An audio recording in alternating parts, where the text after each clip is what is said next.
పల్నాడు జిల్లా గణపవరం వద్ద ఇటీవల జరిగిన రోడ్డు ప్రమాదంలో కొత్త కోణం వెలుగు చూసింది. ఈ నెల 4న కంటైనర్ను వెనుక నుంచి కారు ఢీకొట్టడంతో 5 విద్యార్థులు మృతి చెందారు. రోడ్డుపై ఒక్కసారిగా కంటైనర్ను ఆపటం వల్లే ప్రమాదం జరిగిందని పోలీసులు తేల్చారు. బ్రేక్ ఇన్స్పెక్టర్ పేరుతో నర్సరావుపేట డీఎస్పీ ఆఫీసులో పనిచేస్తున్న ఏఎస్ఐ కుమారుడు, అతని అనుచరులు కంటైనర్ను ఆపినట్లు గుర్తించారు. ఈ మేరకు సీసీ కెమెరాల్లో దృశ్యాలు నమోదయ్యాయి. ఏఎస్ఐ కుమారుడు బ్రేక్ ఇన్స్పెక్టర్ పేరుతో వాహనాలు ఆపుతూ అక్రమ వసూళ్లకు పాల్పడుతున్నట్లు పోలీసులు తేల్చారు. 2023లో నర్సరావుపేటలో తక్కువ ధరకే బంగారం అంటూ కారు 40 లక్షల రూపాయలతో ఏఎస్ఐ కుమారుడు ఉడాయించినట్లు పోలీసులు తెలిపారు. గ్యాంగ్ ఏర్పాటు చేసుకుని జిల్లాలో పలు దందాలకు పాల్పడుతున్నాడన్నారు. కుమారుడి నేరాలకు తండ్రి కూడా సహకరిస్తున్నట్లు ఆరోపణలు ఉన్నాయి. ఏఎస్ఐ కుమారుడిని పోలీసులు అదుపులోకి తీసుకుని విచారిస్తున్నారు. అక్రమ వసూళ్లకు పాల్పడుతున్న వారికి రవాణా శాఖతో ఎలాంటి సంబంధం లేదని అధికారులు స్పష్టం చేశారు.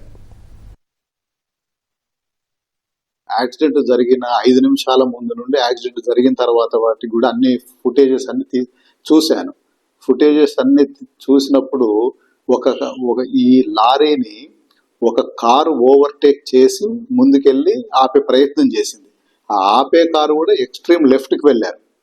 ఈ లారీ కూడా లెఫ్ట్కి వెళ్తుంది. ఇది ఆపే క్రమంలో వెళ్తున్నప్పుడు ఈ కారు నంబర్ తెలిసింది ఏంటంటే TS08HY3158గా గుర్తించాము. ఈ కారు మా ట్రాన్స్పోర్ట్ డిపార్ట్మెంట్లో ఏ ఉద్యోగికి లేదు. మా పల్నాడు రవాణా శాఖలో ఏ ఉద్యోగికి ఆ కారు లేదు.